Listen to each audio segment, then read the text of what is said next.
Today I'm going to be installing a quick set lock set. This is for bed and bath. They sell different styles of this. Bed and bath just means that it has a locking mechanism that you can twist from the inside, as opposed to one for hall closets or a deadbolt. This is what comes out of the package. I've also got this little guy and this deal for the door. I need 6 screws for this, not including the 2 screws that go in here. Got a little magnetic tray on my drill, so I'll put them all there. Go ahead and get this dry fit into place. You want to make sure this is facing this direction so when it closes it hits properly. Don't put it in backwards. Quick set's pretty good.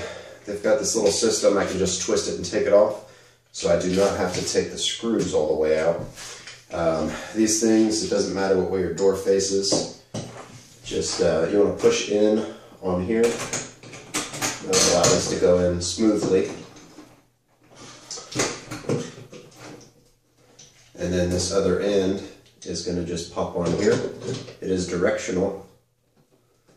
Give it a little twist, pops on, and it's basically assembled. Just need to tighten it down, put a couple screws in here.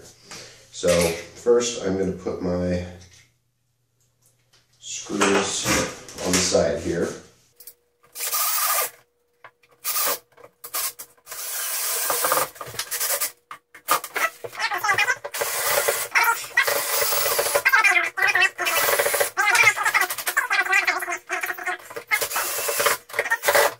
That's done, it's installed. Now I'm just going to throw the strike plate on.